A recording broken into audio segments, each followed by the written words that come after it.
Bismillahirrahmanirrahim. Assalamu alaikum dear students. My name is Abid Ali. मैं आपको physics की ऑनलाइन क्लासेस में खुशामदीद कहता हूँ. इन क्लासेस में मैं आपको फिजिक्स पढ़ाऊँगा. आइए हम अपने लेसन का आगाज़ करते हैं.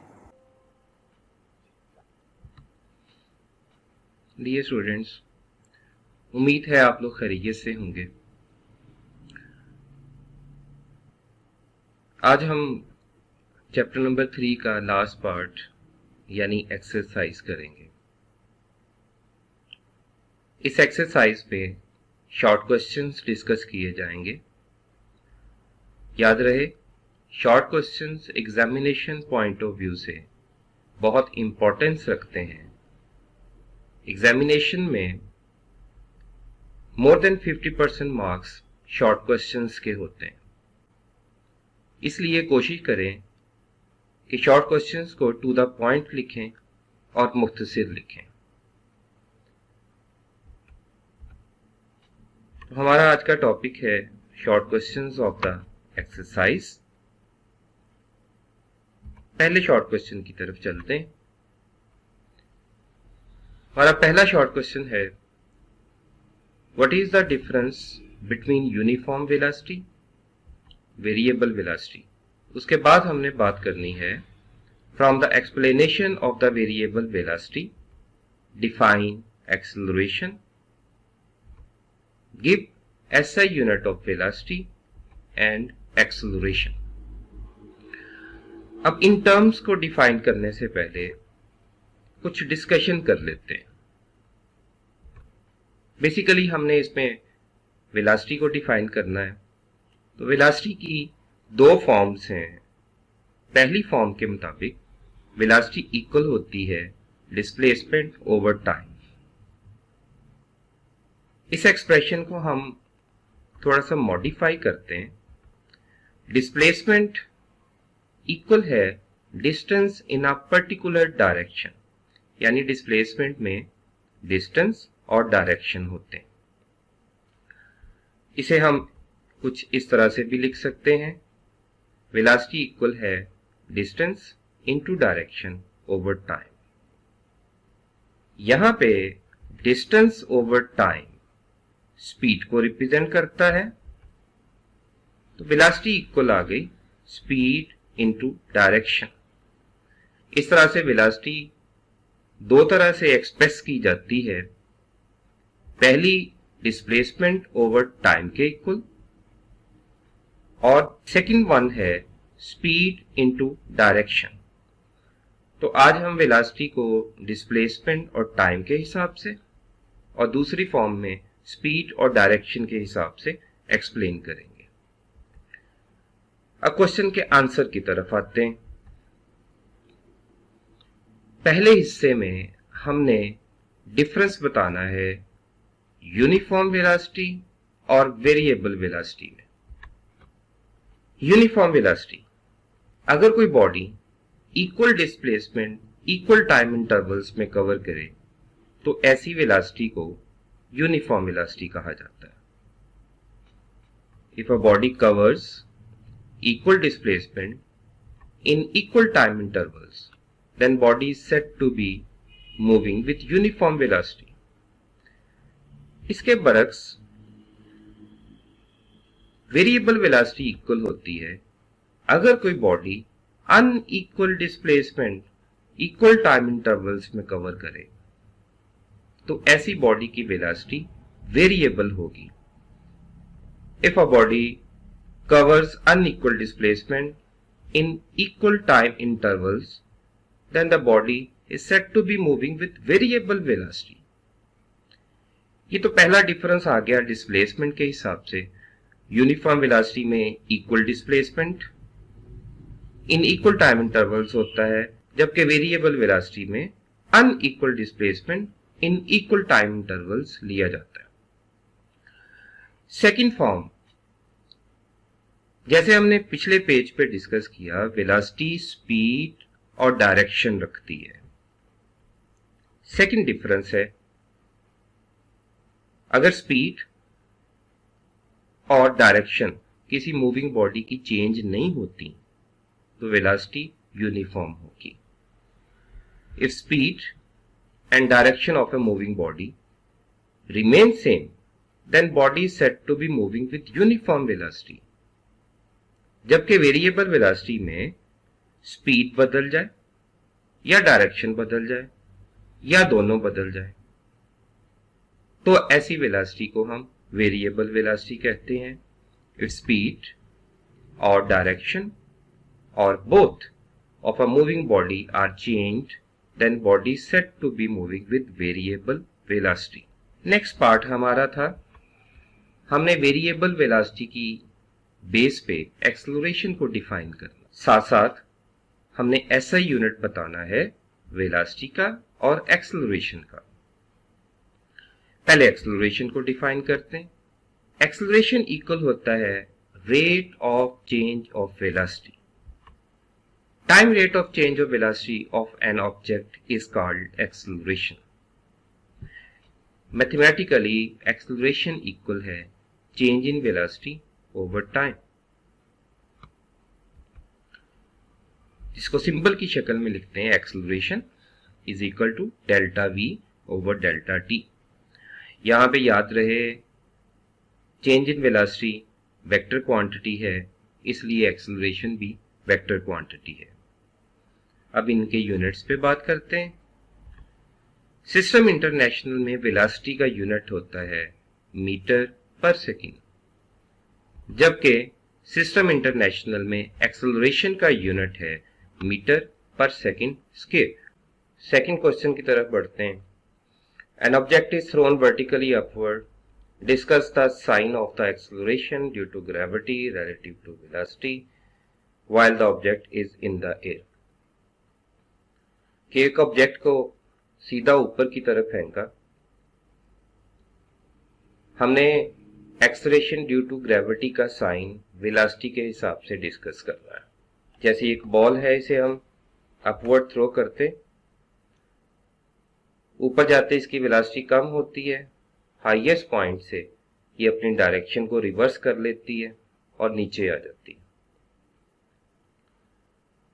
यहां पे एक्सेलरेशन ड्यू टू ग्रेविटी का साइन दो तरह से डिस्कस करेंगे।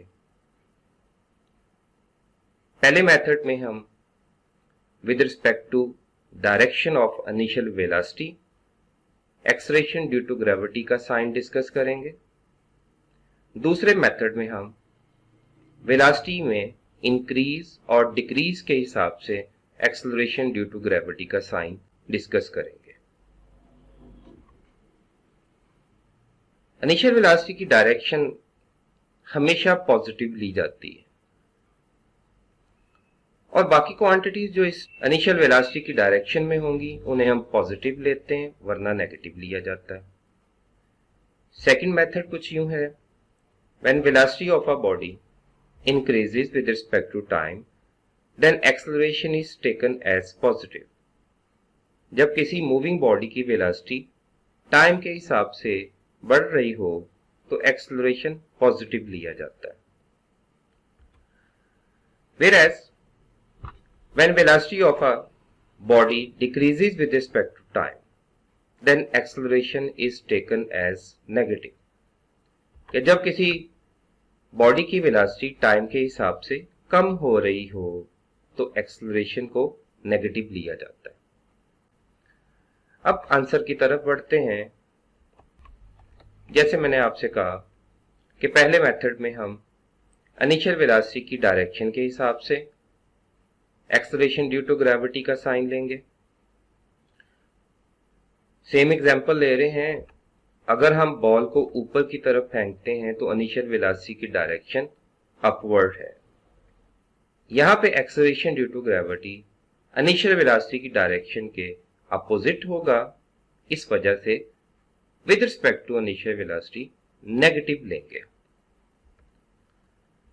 तो पहले मेथड के मुताबिक sign of g with respect to initial velocity, as the object is thrown vertically upward, so direction of initial velocity is upward. Acceleration due to gravity is in the downward direction, so it will be taken negative with respect to direction of initial velocity. दूसरा method increasing और decreasing velocity के हिसाब से। जब किसी body को upward throw किया जाता है तो उसकी वेलोसिटी ग्रेविटी की वजह से ग्रेजुअली डिक्रीज होती है, और जब वेलोसिटी डिक्रीज हो रही हो तो एक्सेलरेशन नेगेटिव होता है, जिसे हम रिटार्डेशन या डेसेलरेशन का नाम भी देते हैं। तो अपवर्ड मोशन के लिए acceleration due to gravity negative लिया जाएगा। When object is thrown vertically upward, velocity of the object gradually decreases and acceleration is taken negative. इसके बरक्स डाउनवर्ड मोशन के लिए जब किसी बॉडी को हम ड्रॉप करेंगे तो नीचे आते वेलोसिटी ग्रेजुअली बढ़ती है, और जब वेलोसिटी इंक्रीज हो रही हो तो एक्सेलरेशन पॉजिटिव होता है। When the object is falling down, velocity of the object gradually increasing and acceleration is taken positive for increasing downward velocity. Next question है हमारा, can the velocity of an object reverse direction when acceleration is constant? If so, give an example. तो answer इसका है yes. कि जब किसी body का acceleration constant हो तो उसकी वेलोसिटी रिवर्स हो सकती है। सेम एग्जांपल लेते जो हमने पिछले क्वेश्चन में ली थी। अगर हम किसी बॉल को ऊपर की तरफ फेंकें तो अपवर्ड मोशन के लिए वेलोसिटी अपवर्ड डायरेक्शन में होगी, हाईएस्ट पॉइंट पे बॉल रुकती है और फिर नीचे को आना शुरू कर देती है। जब नीचे आएगी तो वेलोसिटी की डायरेक्शन रिवर्स हो जाएगी, लेकिन acceleration throughout the motion, जिसे एक्सेलरेशन ड्यू टू ग्रेविटी कहा जाता है, कांस्टेंट रहेगा। Upward motion, velocity upward, highest point पे बॉल रुकी, अब वेलोसिटी ने अपनी डायरेक्शन रिवर्स कर ली, लेकिन acceleration throughout the motion constant value रखता है 9.8 मीटर पर second square. When a body is thrown vertically upward, its upward velocity decreases because of the gravity, and acceleration due to gravity is constant. The velocity becomes zero at the highest point, and then body reverses its direction and start falling downward, but the acceleration due to gravity remains constant. तो इसका answer फिर ये हुआ, ये बिल्कुल possible है कि body की वेलोसिटी की डायरेक्शन रिवर्स हो और एक्सेलरेशन कांस्टेंट रहे। Fourth short question, specify the correct statements. हमने करेक्ट स्टेटमेंट्स को स्पेसिफाई करना है। स्टेटमेंट्स कुछ यूं है, an object can have a constant velocity even its speed is changing. Second, an object can have a constant speed even its velocity is changing.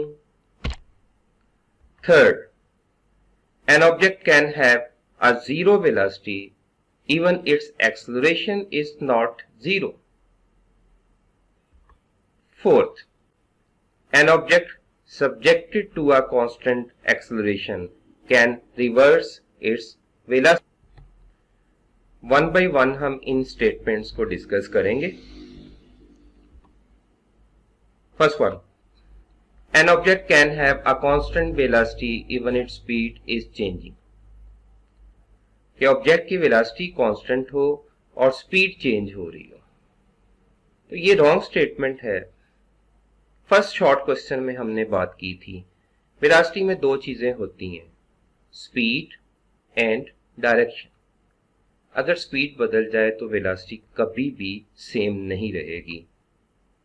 जब speed change होगी तो velocity लाजमी तौर पे चेंज होगी। तो ये स्टेटमेंट इनकरेक्ट है।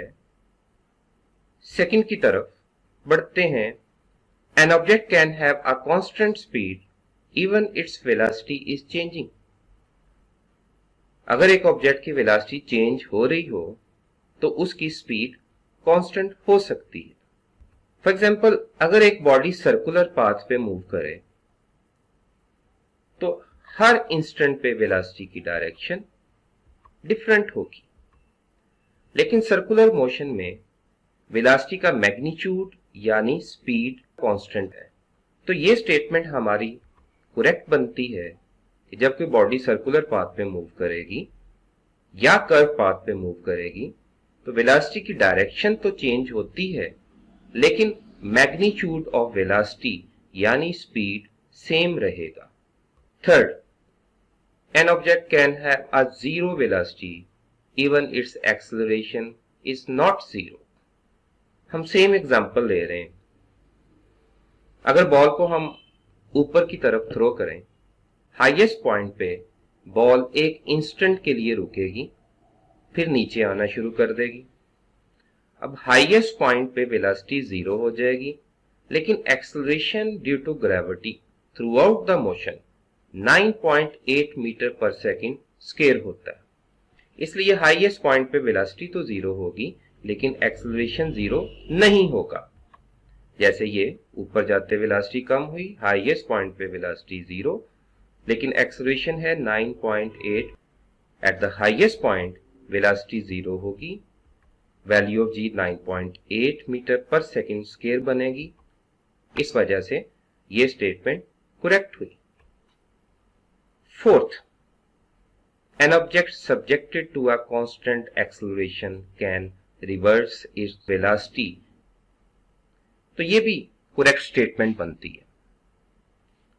यही एग्जांपल जो हमने थर्ड स्टेटमेंट के लिए ली थी, जब बॉल को हम अपवर्ड थ्रो करते हैं तो हाईएस्ट पॉइंट से वेलोसिटी की डायरेक्शन रिवर्स हो जाएगी, लेकिन एक्सेलरेशन थ्रू आउट 9.8 मीटर पर सेकेंड स्क्वायर यानी कांस्टेंट रहेगा। देखिएगा, बॉल को ऊपर फेंका, हाईएस्ट पॉइंट पे वेलोसिटी की डायरेक्शन रिवर्स हो गई, but acceleration due to gravity remains same.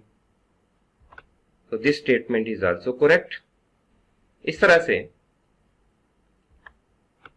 इन चार स्टेटमेंट्स में फर्स्ट रॉन्ग है, इसे हम यहां से रिमूव कर देते हैं। ये रिमेनिंग 3 स्टेटमेंट्स हैं जो करेक्ट बनेगी। Fifth short question, man standing on the top of A tower throws a ball straight up with initial velocity vi, at the same time throws a second ball straight down with the same speed. Which ball will have larger speed when it strikes the ground? Ignore air friction. हम suppose कर लेते हैं ये tower का top है, 2 balls हैं A और B। Ball A जितनी वेलोसिटी से ऊपर फेंकी गई, बॉल B उतनी ही इनिशियल वेलोसिटी के साथ नीचे फेंकी गई। बताना यह है कि ये दोनों जब ग्राउंड पे आके लगेंगी तो किस बॉल की वेलोसिटी ज्यादा होगी। बॉल ए ऊपर गई और बॉल बी उतनी ही वेलोसिटी से नीचे। पहले बॉल ए को डिस्कस करते हैं। बॉल ए अपवर्ड जाती है। यहां यह भी गिवन है कि एयर फ्रिक्शन को इग्नोर किया गया है, तो ये बॉल फ्रीली मूव करेगी और इसमें 9.8 मीटर पर सेकेंड स्क्वायर एक्सेलरेशन होगा। इसका मतलब है कि ऊपर जाते जितनी वेलोसिटी कम होगी, नीचे आते उतनी ही वेलोसिटी बढ़ेगी। इस तरह से बॉल ए जब ऊपर जाएगी तो हाईएस्ट पॉइंट पे रुक के जब वापस सेम लेवल पे आएगी तो सेम वेलोसिटी हासिल कर लेगी, क्योंकि एक्सेलरेशन कांस्टेंट रहता है। अब इस टावर टॉप लेवल से जो वेलोसिटी ए को मिली, बी को भी उतनी ही वेलोसिटी दी गई थी। यहां से ए और बी की वेलोसिटी सेम होने की वजह से ये दोनों ग्राउंड पे सेम वेलोसिटी के साथ हिट करेंगे। अलबत्ता ए बॉल ज्यादा टाइम लेगी, बी बॉल जल्दी आके ग्राउंड के साथ हिट कर जाएगी। आंसर कुछ यूं बना, when a body is thrown upward with certain speed, it will have the same speed when it returns to the same level. जब किसी बॉडी को अपवर्ड थ्रो करते हैं तो उस लेवल पे वापस आने पे इसकी सेम वही स्पीड होगी। Thus the ball thrown upward will have the same speed at the place from where the second ball is thrown downward. जिस जगह से बॉल ए को ऊपर फेंका, सेकंड बॉल उतनी ही स्पीड उस जगह पे रखती है। इस लेवल पे सेम स्पीड होने की वजह से दोनों बॉल सेम स्पीड के साथ ग्राउंड पे हिट करेंगी, अलबत्ता दोनों के टाइम में डिफरेंस होगा। नेक्स्ट क्वेश्चन है, explain the circumstances in which the velocity and acceleration of the car are. 5 options हैं, parallel, anti parallel, perpendicular to one another, v is 0 but the acceleration a is not 0.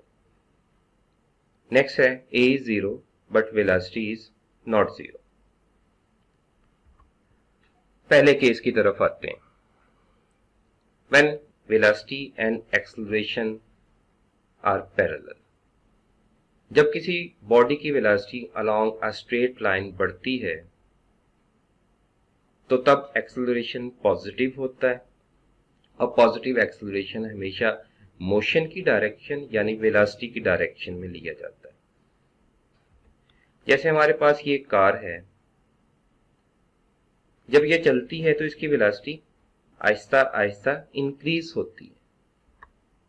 गौर कीजिएगा, car की velocity बढ़ रही है, कुछ यूं हुआ, suppose किया कार की इनिशियल वेलोसिटी है vi, ये वेलोसिटी इंक्रीज होके vf हो गई। वेलोसिटी जब इंक्रीज होगी तो एक्सेलरेशन पॉजिटिव होगा, और पॉजिटिव एक्सेलरेशन हमेशा वेलोसिटी की डायरेक्शन यानी मोशन की डायरेक्शन में लिया जाता है। When velocity of the car is increasing along a straight line, then velocity and acceleration are parallel to each other. Second, when velocity and acceleration are anti-parallel, ये उस वक्त मुमकिन है अगर किसी बॉडी की वेलोसिटी स्ट्रेट लाइन में कम हो रही हो तो एक्सेलरेशन नेगेटिव होगा, और नेगेटिव एक्सेलरेशन हमेशा वेलोसिटी की डायरेक्शन के अपोजिट लिया जाता है। यहां मैं आपको एक कार की एग्जांपल दूंगा जिसकी वेलोसिटी ग्रेजुअली डिक्रीज होती है।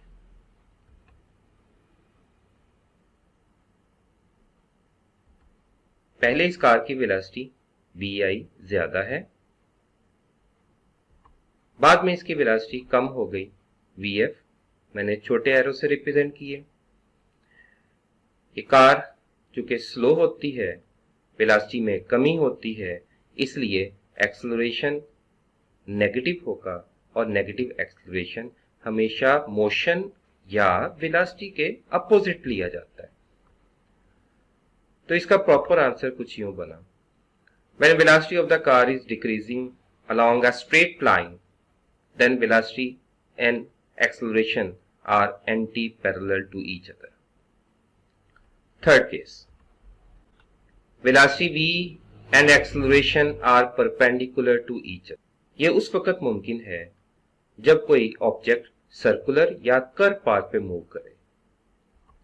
सपोज किया ये हमारे पास एक कर्व पाथ है जिसपे एक कार ली गई है, velocity tangent to the circle होती है, और कर्व या सर्कुलर पाथ पे सेंट्रीपिटल एक्सेलरेशन होगा।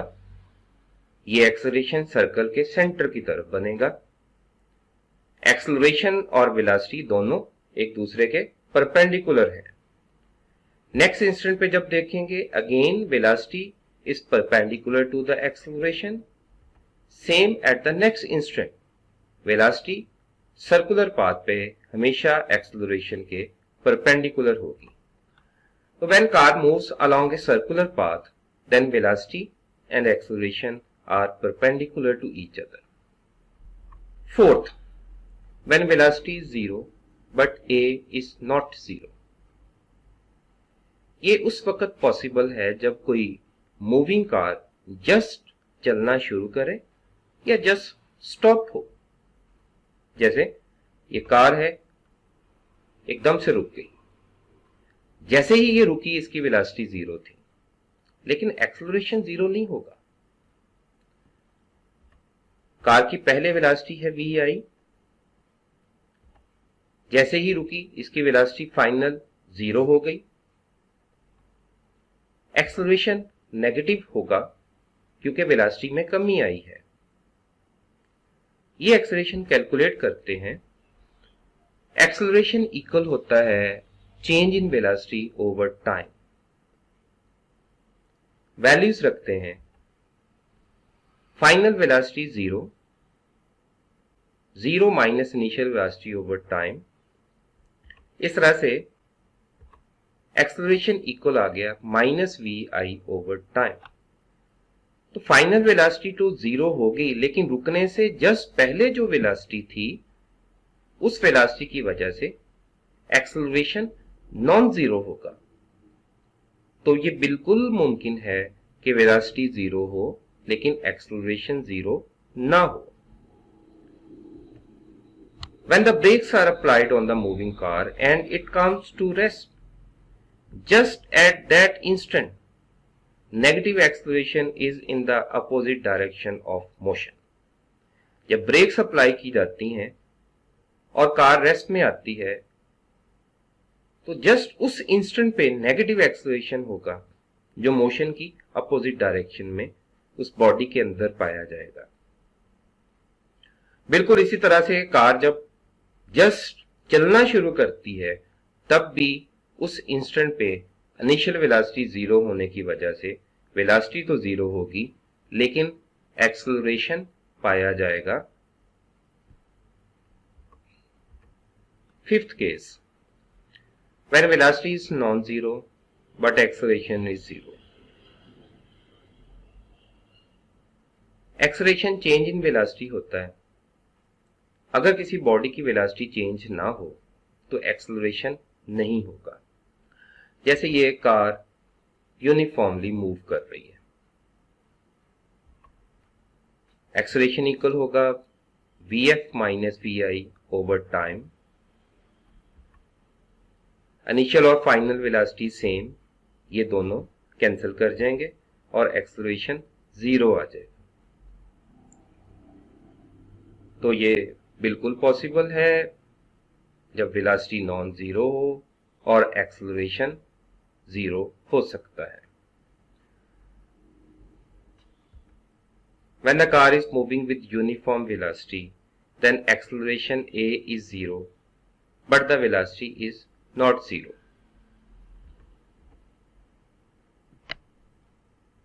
Next question. Motion with constant velocity is a special case of motion with constant acceleration. Is this statement true? Discuss. Question कुछ यूं है कि कांस्टेंट वेलोसिटी के साथ मोशन कांस्टेंट एक्सेलरेशन का एक स्पेशल केस बनता है। क्या ये स्टेटमेंट सही है? डिस्कस करें। इसका आंसर है यस, ये बिल्कुल मुमकिन है। जब वेलोसिटी कांस्टेंट होगी तो एक्सेलरेशन कांस्टेंट होगा। जैसे पिछले शॉर्ट क्वेश्चन में हमने बात की, जब वेलोसिटी कांस्टेंट होती है तो एक्सेलरेशन 0 होगा और 0 एक कांस्टेंट नंबर है।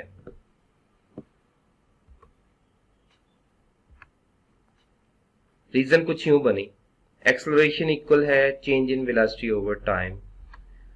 जब वेलोसिटी कांस्टेंट तो इनिशियल और फाइनल वेलोसिटी सेम होने की वजह से एक्सेलरेशन 0 आ जाए और 0 एक कांस्टेंट नंबर है। In this case, acceleration in the body is 0 and 0 is a constant value. Next question जो हम चैप्टर में भी डिस्कस कर चुके हैं, find the change in momentum for an object subjected to a given force for a given time and state law of motion in terms of momentum. Suppose करें हमारे पास एक बॉडी है जिसका मास m है इनिशियल वेलोसिटी vi के साथ move कर रही है, कुछ इंस्टेंट के बाद इसकी फाइनल वेलोसिटी vf हो गई। इनिशियल वेलोसिटी थी vi, टाइम t के लिए फोर्स f लगी और वेलोसिटी चेंज होके vf होगी। यहाँ पे वेलोसिटी vi से vf तक चेंज हुई है और जब वेलोसिटी चेंज हो तो एक्सेलरेशन इक्वल होगा change in velocity over time. According to Newton second law, A is equal to force F over mass। अब इन दोनों इक्वेशंस में लेफ्ट साइड सेम है तो राइट साइड्स भी सेम होंगी, तो इन दोनों साइड्स का कंपैरिजन करवा देते हैं। Comparing equation 1 and 2, F over m is equal to Vf minus Vi over time. अब इस मैस को राइट साइड पे शिफ्ट करेंगे, राइट साइड पे आके ये चेंज इन वेलोसिटी के साथ मल्टीप्लाई हो गया। मैस को ब्रैकेट में ले जाएं, फोर्स इक्वल आ गई mvf minus mvi over time. यहां पे mvf इनिशियल मोमेंटम कहलाता है, mvf फाइनल मोमेंटम कहलाता है और इक्वेशन 3 में mvf minus mvi change in momentum को रिप्रेजेंट करता है। इस तरह से इक्वेशन 3 कुछ यूं बनी, force applied on a body is equal to change in momentum over time. Time rate of change of momentum of a body is equal to the force applied on the body. Next question, define impulse and show that how it is related to linear momentum। ये question भी chapter में हम discuss कर चुके हैं। Impulse, जब कोई large force short time interval के लिए किसी बॉडी पे लगे तो उस फोर्स और टाइम का प्रोडक्ट इम्पल्स कहलाता है। When a large force acts on a body for a very short duration, then the product of force and time for which this force acts is called the impulse। Mathematically, impulse force और time का product होता है। impulse को capital I से represent करते हैं, force capital F और time को T से। इस तरह से impulse इक्वल है force into time.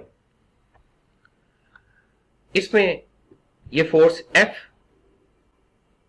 Impulsive force कहलाती है।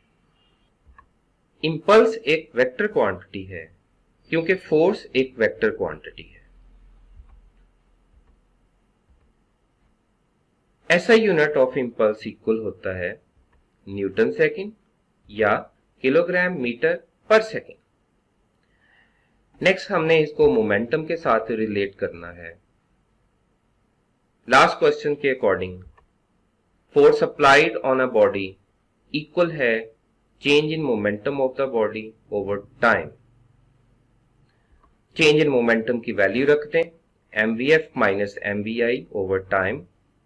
अब इस टाइम को लेफ्ट साइड पे फोर्स के साथ मल्टीप्लाई करवा दें तो force into delta T equal आ गया mvf माइनस mvi। यहां पे F into delta T impulse कहलाता है, mvf फाइनल मोमेंटम को रिप्रेजेंट करता है, mvi इनिशियल मोमेंटम को रिप्रेजेंट करता है और mvf minus mvi change in momentum को रिप्रेजेंट करेगा। इस तरह से इम्पल्स इक्वल आ गई change in momentum of the body. Next question, state the law of conservation of linear momentum, pointing out the importance of isolated system. Explain why under certain conditions the law is useful even though the system is not completely isolated। इस question में हमने isolated system की importance को point out करते हुए law of conservation of linear momentum को define करना है। फिर हमने ये बताना है कि बाज़ औक़ात सिस्टम कंप्लीटली आइसोलेटेड नहीं होता, फिर भी ये लॉ यूजफुल है। तो सबसे पहले हम आइसोलेटेड सिस्टम को डिफाइन करते हैं। The system in which particles of the system can exert force on each other, but no external agency exerts any force on the particles of the system is known as isolated system. ऐसा system जिसमें particles एक दूसरे पे force लगा सकें, लेकिन कोई external agency उन पार्टिकल्स पे फोर्स ना लगाए, तो ऐसे सिस्टम को आइसोलेटेड सिस्टम कहा जाता है। अब ऐसे सिस्टम के लिए law of conservation of linear momentum कुछ यूं डिफाइन किया जाएगा। Total linear momentum of an isolated system remains constant.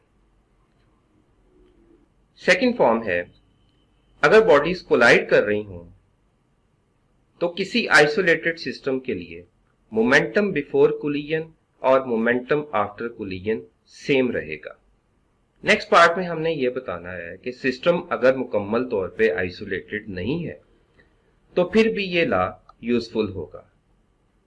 Next part में हमने ये डिस्कस करना है कि समटाइम्स सिस्टम कंप्लीटली आइसोलेटेड नहीं होता, फिर भी law of conservation of linear momentum applicable होगा।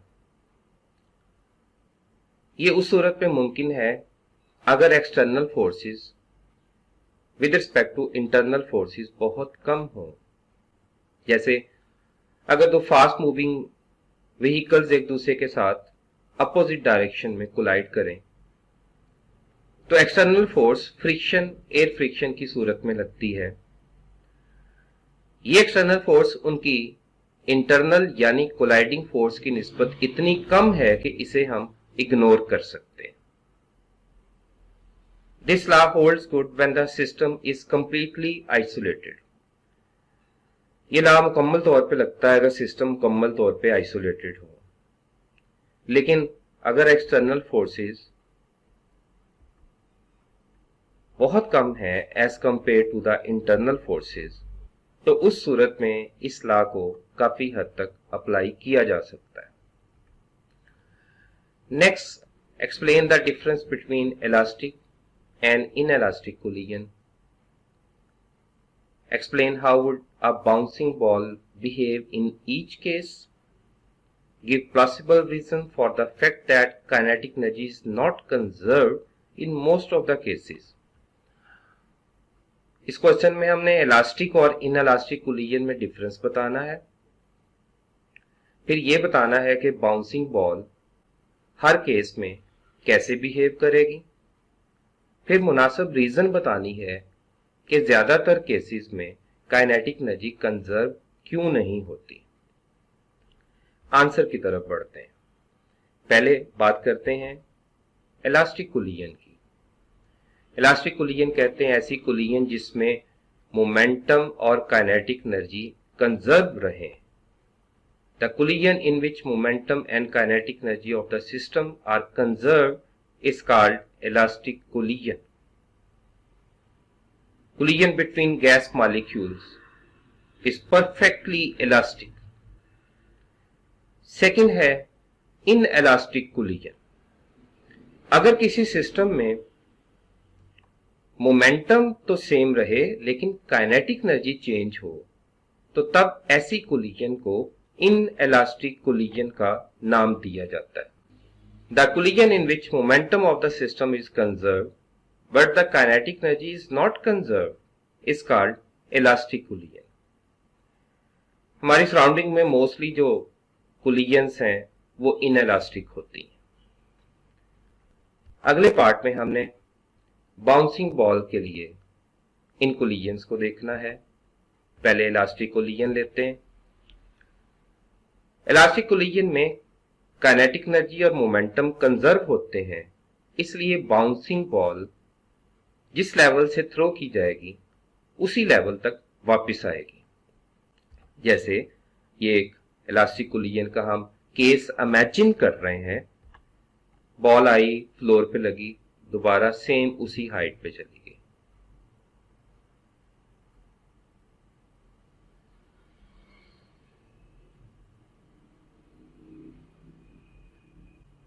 ये ऑलमोस्ट एक इमेजिनरी केस बनता है।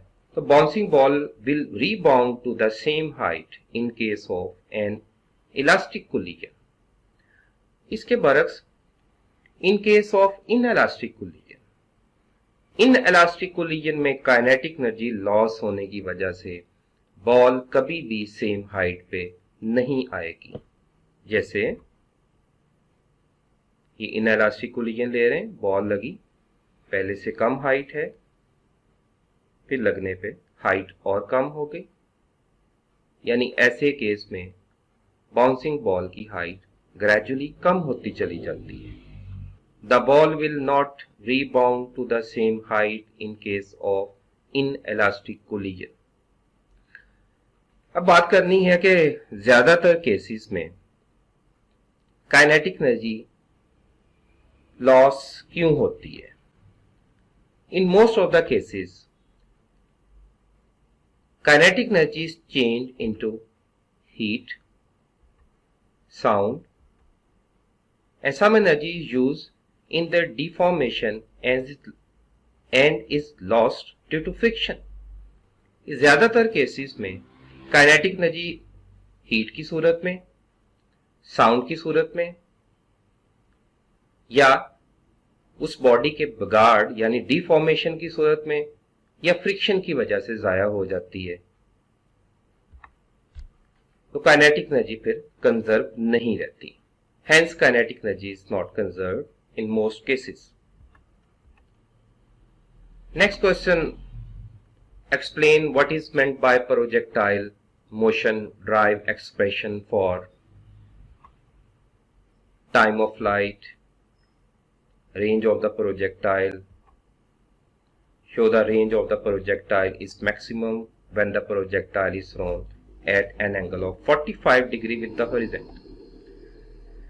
Dear students, ये क्वेश्चन हम डिटेल से इससे पिछले लेक्चर में डिस्कस कर चुके हैं, इसलिए आप पिछले लेक्चर को विजिट करें, आपको सारी डिटेल वहां से मिल जाएगी। Next question, at what point or points in its path does a projectile have its maximum speed, its minimum speed? Speed of the projectile at any instant is determined by, जिस formula से हम projectile की speed किसी भी instant पे मालूम करते हैं, वो फार्मूला है v is equal to square root vx square plus vy square। Projectile motion में हॉरिजेंटली कोई फोर्स नहीं लगती, इसलिए हॉरिजेंटल कंपोनेंट सेम रहता है। वर्टिकल कंपोनेंट हर इंस्टेंट पे चेंज होता है क्योंकि वर्टिकली ग्रेविटी असरअंदाज होती है। लोएस्ट पॉइंट पे वर्टिकल कंपोनेंट मैक्सिमम, जैसे प्रोजेक्टाइल अपवर्ड मूव करता है तो इसका वर्टिकल कंपोनेंट डाउनवर्ड ग्रेविटी की वजह से आहिस्ता आहिस्ता कम होता जाता है। यही चीज हम एक वीडियो के जरिए देखते हैं।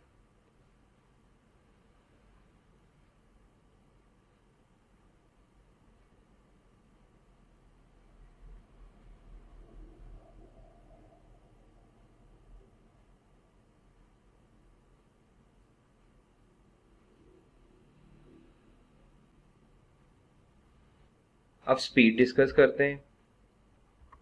हमने एक प्रोजेक्टाइल का पाथ ले लिया, लोएस्ट पॉइंट पे जो कि 2 पॉइंट्स बनते हैं, एक ये वाला जिसे कहते हैं launching point, also called point of projection, दूसरा ये पॉइंट जिसे कहते हैं लैंडिंग पॉइंट या point where projectile hits the ground. अब इन पॉइंट्स पे वर्टिकल कंपोनेंट मैक्सिमम है।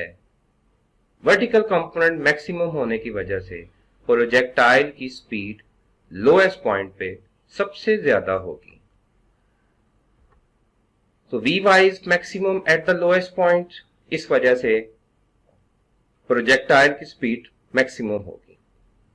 जबकि अपवर्ड मोशन में प्रोजेक्टाइल की स्पीड ग्रेजुअली कम होती है, यहां कम हो गई, यहां पे जाके वर्टिकल कंपोनेंट 0 और हॉरिजॉन्टल कंपोनेंट सेम रहा, जिस वजह से प्रोजेक्टाइल की स्पीड वर्टिकल कंपोनेंट ना होने की वजह से मिनिमम होगी। So Vy is 0 at the highest point. The speed of the projectile is minimum at that point. Next question, correct statement बतानी है। Each of the following question is followed by 4 answers, one of which is correct answer. Identify that correct answer. पहला question, what is meant by ballistic trajectory? इसके possible answers हैं, the path followed by unpowered unguided projectile is called ballistic trajectory.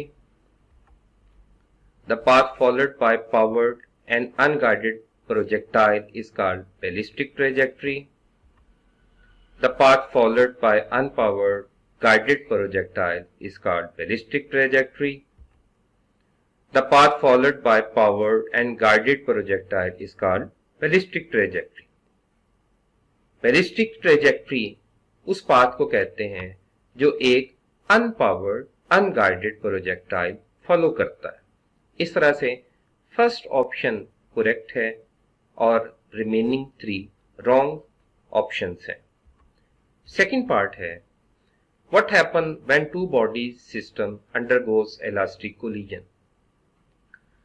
Elastic collision को हम already define कर चुके हैं, ऐसे collision जिसमें मोमेंटम और काइनेटिक एनर्जी कंजर्व हो। ऑप्शंस की तरफ बढ़ते हैं। First option, the momentum of the system changes. Second, the momentum of the system does not change. Third, the bodies come to rest after collision. Fourth, the energy conservation law is violated. तो इन 4 options में option b correct statement है, क्योंकि elastic collision में momentum change नहीं होता। जी dear students, ये हमारा आज का टॉपिक था। खुश रहें। अल्लाह हाफिज।